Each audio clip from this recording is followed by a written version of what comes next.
नाज़िर नसीराबाद में PhD पास कंदड़ उम्मीदवार ऑफर आर्डर न मिलण खिलाफ एहतजाजी मुज़ाहिरो कयो आहे।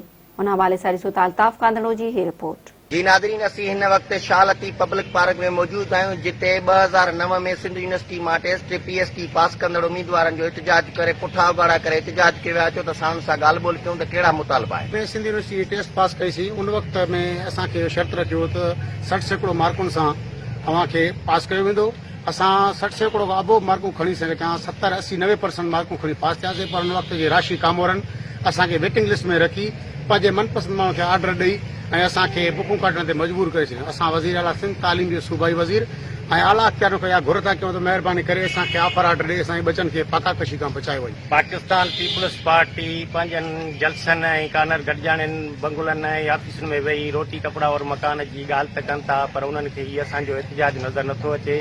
असां 2009 में सिंध यूनिवर्सिटी जी टेस्ट पास कईसीं, उन में असां मेरिट ते पास थियासीं, पर उन वक़्त जे करप्ट कामोरनि असांखे वेटिंग लिस्ट में रखी करे जाली भर्तियूं कयूं, जंहिंजा सबूत असां वटि मौजूदु हुया। जेके तालीम जे अॻूणनि वज़ीरनि निसार खोड़ो, सैयद सरदार शाह, तालीम जो अॻूणो सेक्रेटरी काज़ी शाहिद परवेज़ खे बि ॾेखारियासीं, पर अञा ताईं असांजो कंहिं बि नोटिस न वरितो आहे। असां वसवारनि खे अपील था कयूं त असांखे ऑफर ऑर्डर ॾेई असांजी बेचैनी ख़तमु कयूं।